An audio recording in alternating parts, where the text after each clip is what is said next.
chance za nyuma nazibonye muri Yesu, n'aka kabiri mubona ni chance za nyuma. Nari nabaye nabi ngenda nihebuye, maze mpura na Yesu ampa chance za nyuma. Umuhisi inkuru nziza yadukundishije igihugu.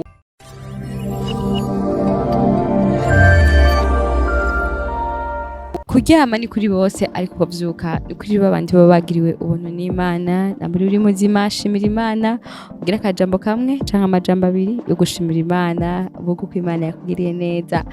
Namba nawe uriho ufise ibibazo bitandukanye, ushobora kuba urwaye, ubukene bukaba bukugejeje habi, ariko nagira ndabwira ngo rema buraca bugacana ayandi, harahejo ho kubera heza. Uyu munsi rero nkuko mubibona fise umutumira adasanzwe, umupapa, umuririmbyi, mana yanje navuga ko byinshi, kandi yarakoze indirimbo benshi bagiye bamenya, mugabo navuga ko batashoboye kumenya kumbure uwayiririmbye bivanye nuko muri umwanditsi w'indirimbo chance za nyuma nazisanze muri Yesu. Reka ndakwakire. Yego murakoze. Meze neza.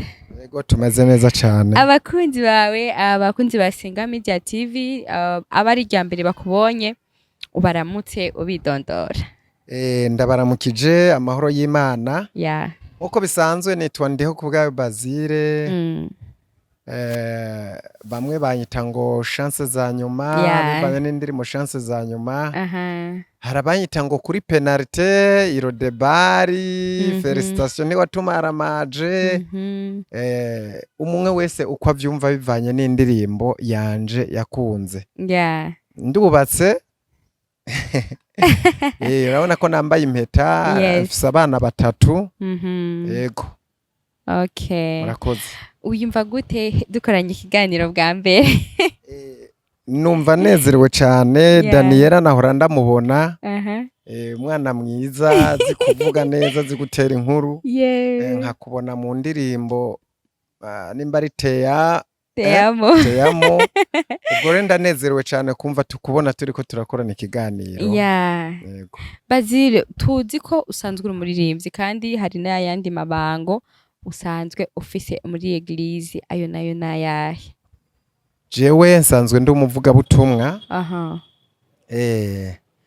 Nico ndi umuvugabutumwa mw'ishengero, bantunze nk'umuvugabutumwa. Ico nico novuga nkora. Narigeze kurongora ishengero mu Kayanza, ariko maze kubona yuko ivyo kurongora ishengero bidashobokana n'umuhamagaro wo kuririmba, kubera nguma nkenewe hirya no hino hatandukanye, ishengero naryo bisabwa ko uriguma impande. Nashimye guhagarika ivyo kurongora ishengero, abandi bararifata bararirongora, jewe ngenda mvuga ubutumwa nongera nirimba. Murakoze. Mbega nkuko wavuze ko wabonye ko bitakorohereza kuba umwongere w'ishengero no kumuririmbyi, hoho muri rivuga butumwa ukora ntibikubangamira cyane mu kuririmba? Hoho ibi ntibimbangamira, kubera yuko ivuga butumwa ishengero abarongozi banje baranzi nk'umuvuga butumwa, rafise recommandation nk'umuvuga butumwa. Aho bantumiye hose bishoboka ndashobora kugenda, kandi ndi mw'ishengero utahura umuhamagaro wanje, umurongozi wanje atahura umuhamagaro wanje. Rero ntibimbangamira kuko njiyo bantumiye, iyo batantumiye sinjayo. Ubwo rero iyo barenze bagutumira no kuba baba bagukunda nta bibangamye birimwo, na cane cane ko ari wo muhamagaro. Mbega Bazire bari muri babandi iyo batumiye arinda kukubwira ati turacirirana, tirumva naya toya naya, tinaya toya naya? Bimeze gute kuri Bazire? Kuri Bazire suko. Jewe iyo umuntu antumiye maze kumenya yuko ari umuhamagaro.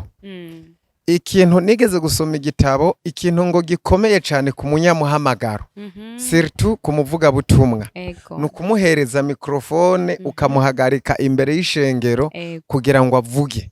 Ico ni ikintu gikomeye gisumba nuko umuha amafaranga. Ivyo remaze kubimenya, umuntu akampamagara akavuga ati ngo uririmbe canke ingo uvuge ubutumwa, ndahaguruka nkagenda ataco nsavye. Birashoboka ko haba ari kure nkasanga sinshobora kuronka itike, ivyo navyo birashoboka. Ndashobora kubabwira ati nta tike mfise, hanyuma itike bakayimpa nkashobora kugenda. Iyo ndayifise nkaza kugenda, bibwirije mu gusubira inyuma bakampa itike, vyose ni vyiza. Iyo batampaye itike vyose ni vyiza, kuko Imana yama ifise ingene ihezagira umuntu. Hariho abaririmbyi mu kuririmba nk'uko nabivuze usanga barinda kugucirira ibiciro bakadiskita bagacirirana. Mbega wewe nk'abaririmbyi ni iki babavugako? Ico no bavuga ko abo nabo sinobakengera canke ndabavuge nabi, kuko umuntu wese n'umuhamagaro wiwe, kandi umuntu wese burya arafise ikintu camujanye mu gikorwa ariko arakora. Hariho umuntu mwiriko muvuga butumwa, reka mvuge nko mu kazi nk'abigisha. Hariho abigisha baba permana, hakaba n'abavakateri. Umuvakateri rero aharura amasaha akoze muravanako. Hari ari umupermana ararindira ingero ukwezi guhere. Natwe turarindiriye ingero kugira ngo Yesu nagaruka gutora ishengero tuzohembwa. Ariko nk'uko yabibwiye Petero, tukiri muri ubu buzima hari n'izindi ngero tugenda turahurira mu nzira tutari tuziteze z'ibitangaza. Izo ni zimwe twita imigisha. Rero umugisha ni ibintu uza ubona vyaje utabirondeye. Rero sinshobora kwabo bantu wambwiye ngo ngire ico ndabavuzeko. Umuntu ashobora kuba atafise umuhamagaro wivuga butumwa kugira ngo azoje mu ijuru, mugabo akabavuga ati indirimbo nayikoze ku 500 ari imwe, ngume ngenda ndayiririmba hirya no hino atamahera bampaye kandi mfise amavuta ku buntu. None bizoherera he? Nibampa amafaranga abe make ndayabone. Urumva ko n'uwo yatanze amafaranga yiwe umukeneye ukavuga ati mpa amafaranga, nukuba wabonye yuko ibicuruzwa vyiwe bishobora kukungukira. Urumva uwo muntu akenerwa n'abamukeneye, kandi nibaza ko atangorana. Je sinonamucira n'urubanza, nta nicima n'Imana nta rubanza numva ko izomucira, kuko n'ibindi barabidandaza, n'amaji barayadandaza. Kandi umuntu ariko aradandaza nibaza yuko adandaza ngo yunguke, nibaza ko ataca habakoze, ariko urumva ko binyuranye n'ivuga butumwa. Basile afise intumbero yahe mu kuririmba kwiwe? Kuririmba kwa Basile kuvuza iki? Afise intumbero yahe? Murakoze cyane. Kuririmba kwa Basile mfise intumbero yo gushikana abantu kuri Kristo, kuremesha abantu. Indirimbo zanje nizo kuremesha abantu bashitse intege. Imana yigeze kumbwira ikintu ntaraba umuririmbyi ntaramenya n'ivyiri kirambwira, imbwira ko mpagurukije ico gihe haji izina rya Faraja. Faraja ko nzoremesha imiryango, nzoremesha ibihugu, nzoremesha ishengero. Urumva rero nukuremesha indirimbo zanje. Mfise yerekwa iyo ndirimbye amavuta mfise nayo kuremesha abantu bari bacitse intege bakarema, gukomeza abadendebukiwe. Ngo mubwire abantu ivy'ijuru, ivy'urutse imitima, mubabwire ko bahiriwe, mubabwire ubundi buzima. Nivyo jewe niwo muhamagaro. Iyo umuntu yari mu bibazo, nkumva abantu barantelefone ati narindushe, urugo rwanje rwagomba rusambuke. Hari abantu bantelefone muri Tanzania ati urugo rwagomba rusambuke, nca ndabarungikira ya ndirimbo ngo ibigeragezo nasanze ari bo baporofeseri Imana ikoresha mu gutegura abakozi bayo, kandi ntawo kwisabira kwiga ishure ry'Imana, tuginjira ku gahato kubw'ubugombe bw'Imana. Mw'iryo shure ry'Imana harimwo ibisata vyinshi, si ngombwa ngo uvyige vyose, wiga ivy'Imana iguhaye. Hari kwankwa n'abantu, harimwo kubura icurya, harimwo kuvuga insako no kwirukanwa mu kazi, n'ibindi. n'ibindi ukagira ati aho isi ikaguhimba aho n'uwo mwubakanye akaba kukwirukana kubw'ishure ry'Imana. Iyo ndirimbo ivuga ngo Imana irishura, ivuga ngo formation yose iraryana hakaryoha amapeti, gukora ikibazo gihere, formation ihere, uronka akazi keza muri leta y'ijuru. Wumvise ni indirimbo zo kuremesha imitima idendebukiwe, abantu bakumva basubijwemo intege. Hari indirimbo ikunzwe cyane naririmbye ivuga ngo hari ubundi bwiza umuntu yambikwa inyuma yo guca mu bigeragezo. Umuntu ari mu bigeragezo acarema ati hari ubundi bwiza cyane gose. Wumvise intumbero nuko hariho ubundi afise intumbero yo kubwira abantu ngo bihane bave mu byaha. Urumva nibisata bitandukanye kandi nanje ndabivuga, ariko ahantu ni umuhamagaro mfise no kuremesha abantu barushe muri urugendo ruja mu ijuru. Ucumva ngo Rodebari ishure kaminuza y'Imana uhora uzumva. Murakoze. Turabizi yuko nkuko bitubwiye ko mu kuririmba kwawe bishitse bakagutumira nturinda gusaba uburyo canke ngo mucirirane. Nanje nkaca nibaza nti mbega ko kino gikorwa gisaba uburyo kuja muri studio n'uburyo ama video atwara uburyo kandi butari buke, ubigenza gute? Amafaranga uyakura he mu gihe nawe udakora? Abandi bavuga ngo udakora ivyunguka, bigenda gute wewe, birakorohera? Murakoze cyane. Ni kuvuga ibi bintu turimwo umuntu ariko arabiraba womenga ntivyunguka, ariko birunguka. Gute?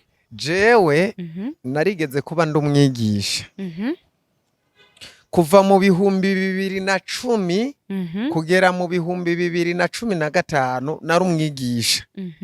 Nari mfise matricule. Hanyuma ico gihe naripfuje kugira mariage, sinigeze ngira mariage niyo myaka yose. Nabaye mu buzima butari bunyoroheye kubera amafaranga yose ndose nayashira mu ndirimbo. Narumva nti jewe ngomba vyose ndabishire mu ndirimbo kuko abari na make amafaranga y'abigisha harmoni ntibari bwatwara bwa harmoniza abigisha.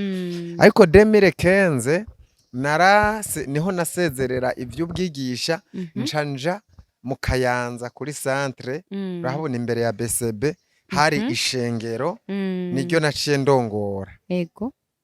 Urumva yuko umenga ndavuye mu kazi ngiye mu bikorwa vy'Imana. Niho nagize mariage muri iyo 2015 juste ngiva mu kazi kubwigisha. None iyo si nyungu, nararose abantu, nararose ko hari umuntu yanterereye costume. Umumama wo mu Kibimba, Imana imuhezagire, yaranterereye costume. Niko ndaguha akarorero kingene ibi bintu vyunguka. Yaranterereye costume, yongera arampa igitenge nzoha umugore, yongera arampa ibahasha y'amafaranga. Uwo twamenyanye kubera iki? Kubera indirimbo. Ico gihe ngira mariage naciye ngenda Igitega, hari umuntu yampaye amafaranga, umumama n'izina giwe ntaryo narinzi. Twamenyanye kubera iki? Kubera amafaranga. Urakoze cyane. Ni kubera indirimbo. Nagiriye mariage mu Kayanza kandi mu nzu nziza, abari bahari barayibonye, barahabonye mu rupangu rumeze neza. Aho ni kubera abo bose twamenyenye kubera indirimbo. Urumva natinze mbona mu Kayanza bitanyoroheye, ncandaza kuba ngaha mu gisagara ca Bujumbura. Kuva 2017 niho navuye mu Kayanza. Ubu turi muri 2024 ndacaba mu gisagara ca Bujumbura. Kandi nta kandi kazi nakoze kiretse ko ari ukubera ntakarose. Urabona mwa kino gisagara ubuzi buragoye kuronka. Ubushaka urashobora kuduga ruguru ukakaronka. Si ukubera simvuze yuko ntogakora, ahubwo ntako naronse. Ariko kimwe Pawulo yabwirwa ngo ubuntu bwanje buraguhagije. Uribuka Pawulo afise ibintu ariko ararondera, ariko ashaka ngo Imana imukize amaso. Yari afise ingorane mu jisho, hanyuma wasengeye abandi bagakira, ariko wewe ntakire. Imana yamwishuye ati Paulo wewe ivyo bintu ubuntu bwanje buraguhagije. Kumbure rero nanje naragumye ndondera akazi, novuga yuko atako naronse, ariko ubuntu bw'Imana burampagije. Ntaco mbaye, n'umuryango wanje tumeze neza, kandi urabona ko n'amavideo ntaravyibagira ushobora kwibagira no kumbaza ico kibazo. Indirimbo ziri kuri YouTube amavideo arashika indwi, ariko ama audio ni nyinshi, hariho nizo ntarashira kuri YouTube. Uziravye urabona ko ari ibintu bitwara amafaranga menshi. None ntiwumva yuko Imana nubwo itari bwampakazi ifise ukundi kuntu ibigenza. Ibi wumva ntavuze nk'umuntu numva ko ngiye kuronka akazi. Ngiye kuronka akazi kandi gashobora akanyorohereza mwiri vuga butumwa. Ubwo rero nk'uri karatwumviriza andavye avuga ati aka kazi mfise Bazile ugashobora, kandi kagashobora ntigahagarika ingabire yiwe. Urumva nk'ubu aravyumvise. Ibi byose rero dukora wumva bitarimwe amafaranga, iyo duhuye ukampa amafaranga ategenda ukora indirimbo, si ukubera ndi mu murimo w'Imana.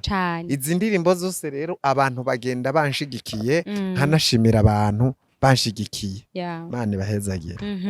Umunsi wa mbere winjira muri studio byari bimeze gute? Umunsi wa mbere nyine uvuga ati no munsi ndakora indirimbo muri studio, byagenze gute? Murakoze.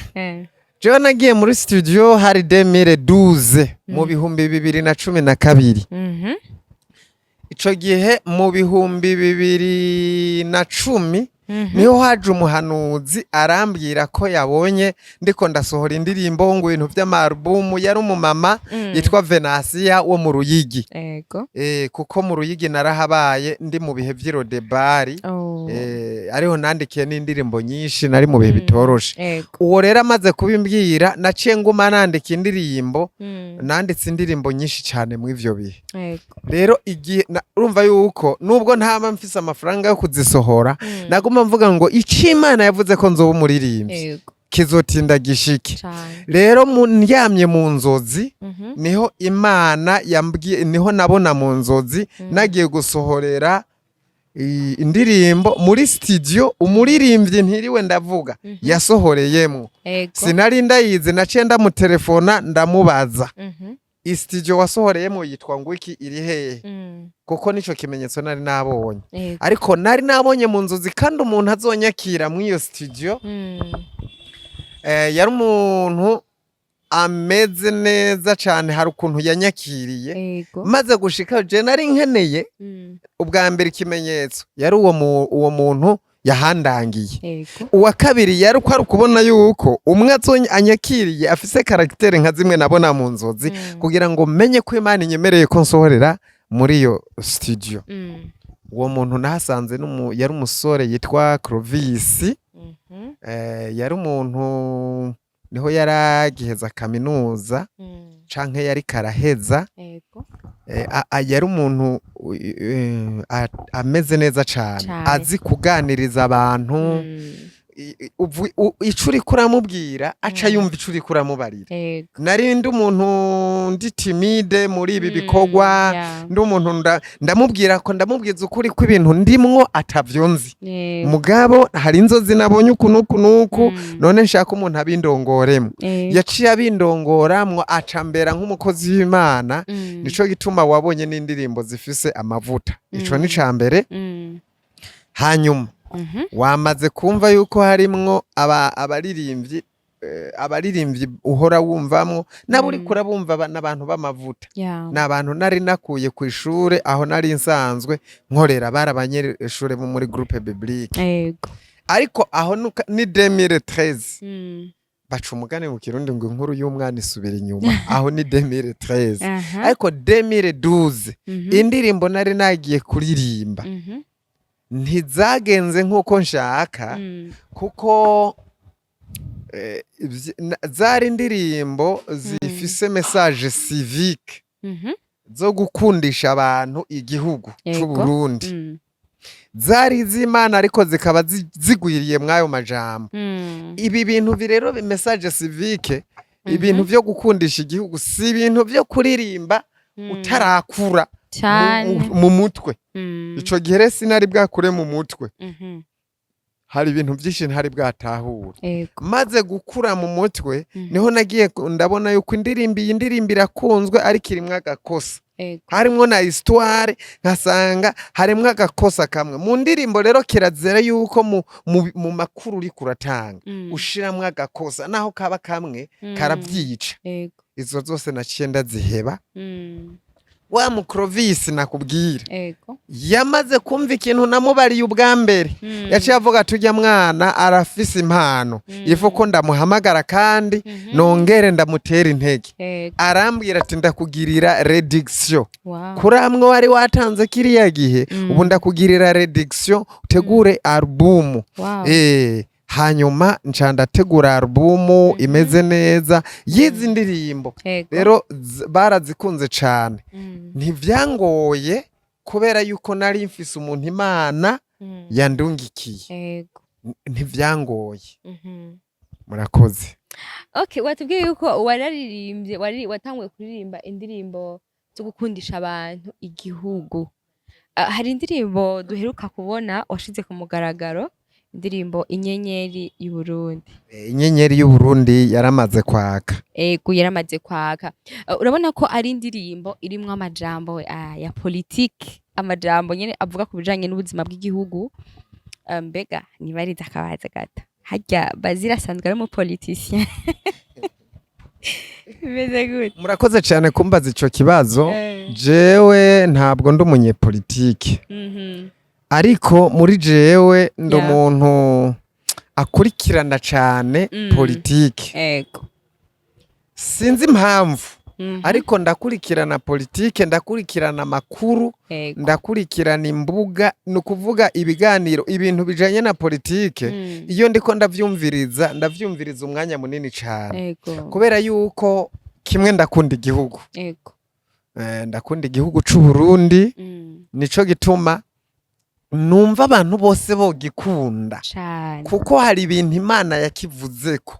Kugira rero ngo ukundishe abantu ubumvishe ko bakwiye gukunda igihugu, kugira ngo bamaze kugikunda bazosorome ku vyiza Imana yakivuzeko.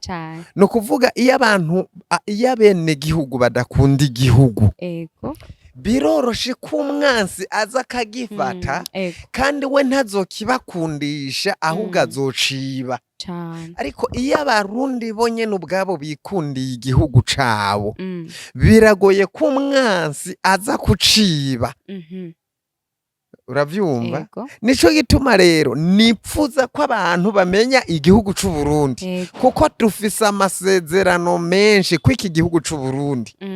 Ubwo rero ndipfuza ko abantu benshi bamenye, abarundi bamenye iki gihugu c'u Burundi, mbega cavuye he, mbega kigeze he, mbega kijahe, mbega Imana ikivuga kwiki, mbega actualite ibihari bimeze gute. Umva ko ntegerezwa gukurikirana politike, sindi umunyepolitike, ariko ndakundisha abanyepolitike igihugu c'u Burundi. Ko hari abanyepolitike, abantu bari muri politike batayizi, badanakunda n'igihugu. Nico gituma rero jewe ncasanga kwirya ndirimbo mbajije ivuga ngo Inyenyeri y'Uburundi yaramaze kwa akapera twumvirije. Akapera. Mbega i Nazareti ho viciza, ego i Nazareti ho viciza, mbega i Burundi naho ho viciza, ego i Burundi ho viciza. Inyuma y'igipfungu izuba riraka, nta warazi ko iki gihugu c'u Burundi coranzwemwo amahoro n'umutekano, ivy'amakudeta bigacibwa i Burundi, amateka y'u Burundi agahinduka. Yewe Burundi, Imana yarakwibutse, inyenyeri yawe yaramaze kwaka. Burundi nturi mutoya mu muryango wa Afrika, kuko muri wewe niho hagiye kuva ikanguro Imana ivuga kuri Isirayeli ya kabiri inyenyeri y'Uburundi yaramaze kwaka. Wow. Refreni ivuga ngo suku ufise igisoda Burundi nuko ufise Imana. Amen. Suku ufise abajejwe iperereza Burundi nuko ufise Imana. Suku ufise igipolisi Burundi nuko ufise Imana. Kwari kugira ngo urabona ko umuhisi nkuru nziza yadukundishije igihugu Cane. kandi akaguma atwumvisha ko atari ubundi buhinga ari kubera Imana, ari kubera Imana, byose kubera Imana. Urumva rero nimba Imana ikoresha abakorera iperereza canke abasirikare canke abarundi indongozi byose ni kubera Imana. Ego. Murakoze. Mbega kumengo harimwo amajambo ya politike asanzwe ashaka kubamwo, mbega nk'umuririmbyi asanzwe aririmba gospel aremerewe kuririmba indirimbo zijanye na politike? Murakoze. Indirimbo ziwanje nk'iyi ndirimbo si irimwo politike ariko ni y'ubuzima bw'igihugu. Icambere ijambo ry'Imana riravuga ngo musengere Yerusalemu niba amahoro, Israeli Yerusalemu niba amahoro namwe muzoba amahoro. No kuvuga ibintu vy'igihugu umbajije ngo subira mu kibazo mbaza ndacumve neza. Ati mbega nk'umuririmbyi wa gospel aremerewe kuririmba indirimbo za politike donc muri rusangi, kuko hariho busanga bariko baririmba nk'indirimbo zitandukanye za politike, umuririmbyi wa gospel wewe aremerewe kuziririmba? Murakoze cyane. Iki kibazo ukuntu ndacishura ndacishura nka jewe Bazire uko ntahura ibintu. Ego. Si ngombwa ngo abavyumvise navyo bace babita umwe wese arafise uko abitahura, ariko jewe uko ndavyumva si umuririmbyi canke umukozi w'Imana si ibyo gusa vy'indirimbo za politike atemerewe. Ego. Ariko kutavyemererwa ni mu buryo buwe, hariho n'ibindi atemerewe.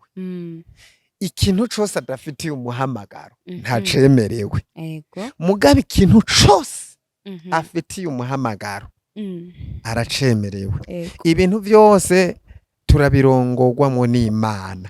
None nk'ubu Daniela, nk'ubu Imana wewe yo inkubu iguhaye iki gihugu c'u Burundi ngo ugitware, ubaye ubifitiye ubushobozi ukaba ugifitiye n'ingabire, mugabo ukaba uririmba indirimbo za gospel, mbega ugitwaye wowe ucumuye ntavyo wemerewe nawe, kubera yuko Yesu niwe yakunda umubajije ikibazo nawe umukwishura yakwishuza ikibazo. Mbega nk'ubu Imana yo guha iki gihugu ngo ugitware wo kwanka kusanzwe uri uko ukorera Imana? Bo jewe kwera nje navyo noshobora Imana niyo rindi bima kugira bizi ko atari ingabire yanje. Sawa, reka mfate pasiteri wawe. Ego. Pasiteri wawe ntawe nzi, mugabo dufate ko yogishobora. Ntunyishurire muri ntiyogishobora, dufate ko yogishobora. Agishoboye agitwaye yoba acumuye? Oya ntacaha kirimo. Sawa. None yogitwara atari umunyepolitike? Mbe Dawidi yatwaye Abisirayeli yari umunyepolitike? Yo, urakoze cyane. Ico nkundira rero abantu abajurnaliste b'abanyabwenge aca yiyishura. Dawidi yari umunyepolitike, Danieli yari umunyepolitike, kandi ubiravye na Samweli yari umupasiteri, yari umuhereje w'umunyepolitike, kuko niwe yimitse abanyepolitike. Ubiravye mu gitabo c'abami bariya ba Sadoke niwe yanyegeje umuperezida, kandi niwe yapanze akarere kingene baza kwimika. Bari bahejeje kwica abaperezida ingoma y'abami, mugabo haba kana k'agahungu barakanyegeje.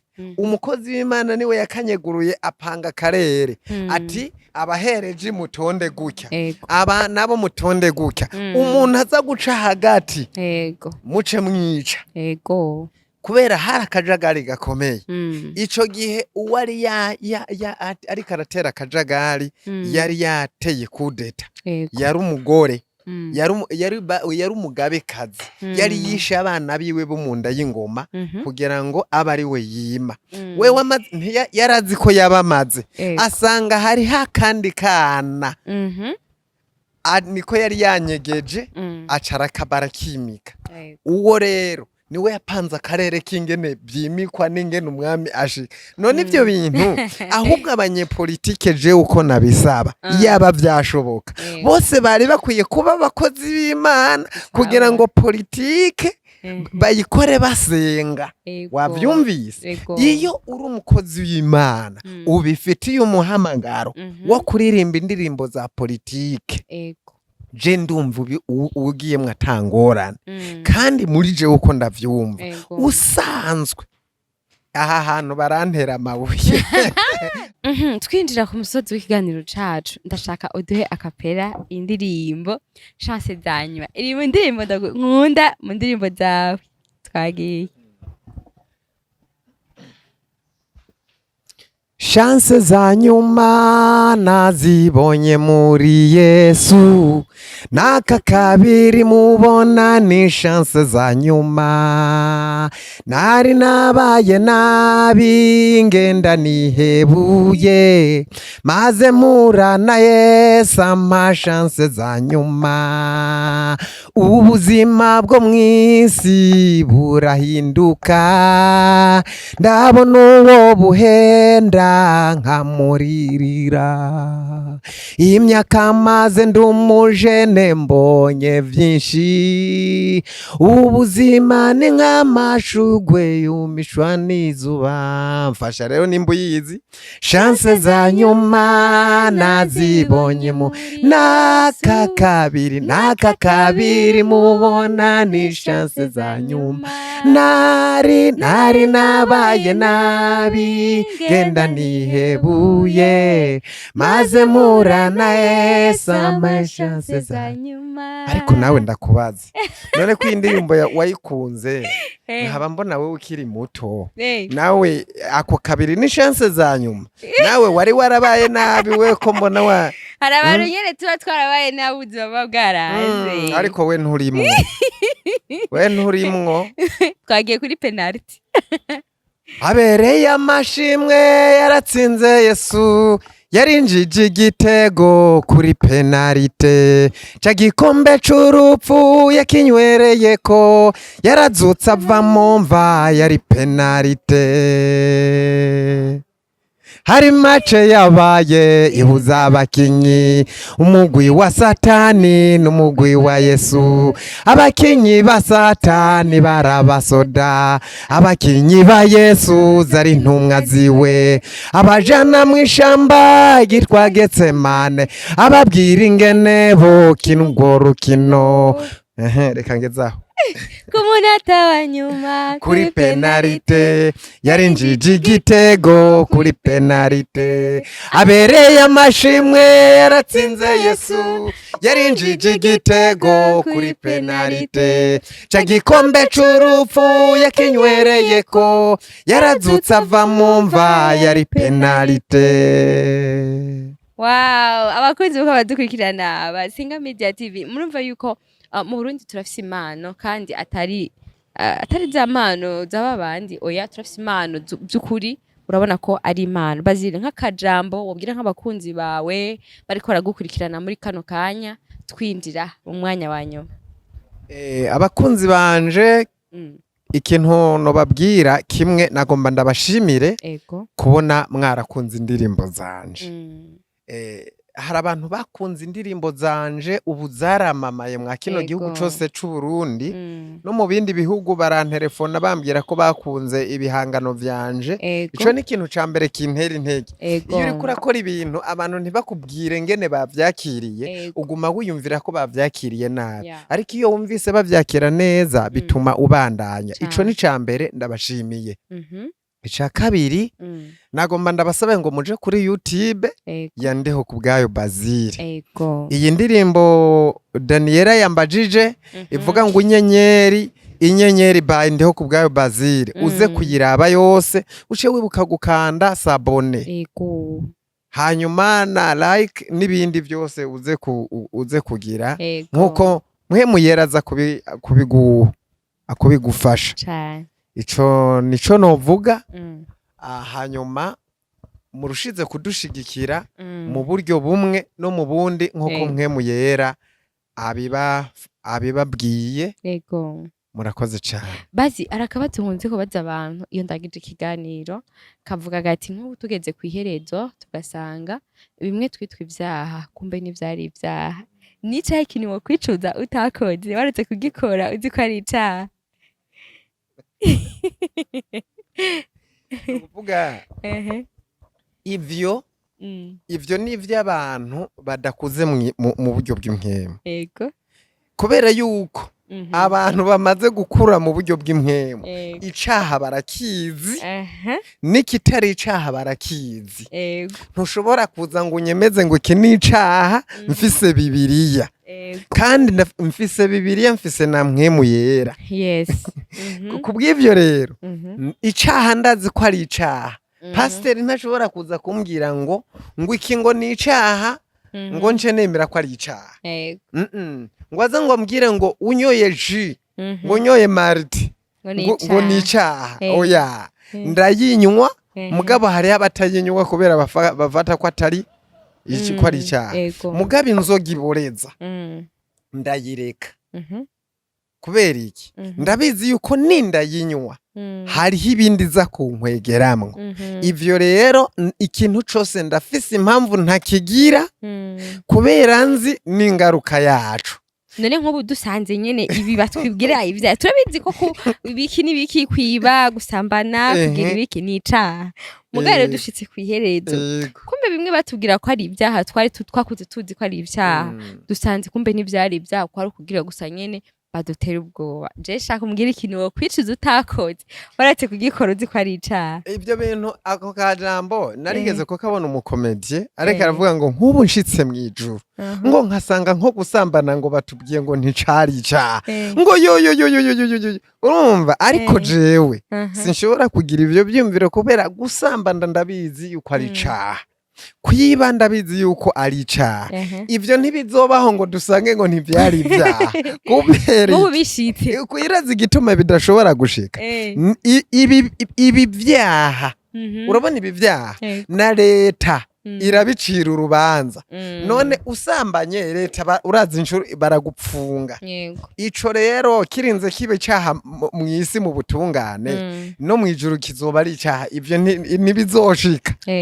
Kunywa inzoga ukaboregwa. Ubu na leta y'u Burundi namaze kubibona umushikiranganje avuga ati umuntu azoboregwa bikwiye kugenda uku n'amande arimwo akaboregwa bikagaragara. None kuboregwa na leta y'u Burundi yo nyene irabizi ko ari icaha mwijuru kizoreka kuba icaha. No kuvuga rero jewe rero ntaco nzicuzamwo.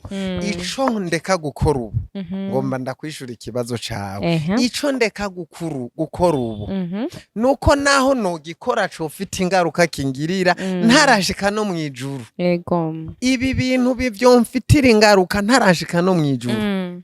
Nshitse mwijuru nkasanga nticari icaha sinokwicuza kubona ntagikoze kuko kuba ntagikoze vyarangiza uwo ndi ubu. Reka ngohe nk'akarorero nk'ubu nosa twoshika mwijuru tugasanga kunywa inzoga nticari icaha. Urabona akayoga burya kararyoshe na cane. Muga nk'ubu dushitse mwijuru n'ingene karyoshe tugasanga nticari icaha. Tugasanga ninge tutakanyoye. Wibaza ngo je no kwicuza kubera yuko ubu nyene hariho abayinywa bicuza.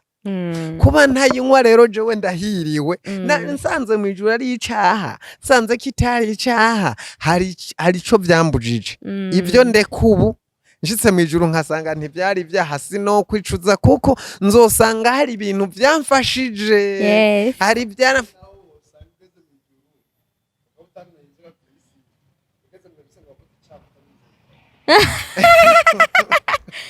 ivyo ni birimwo.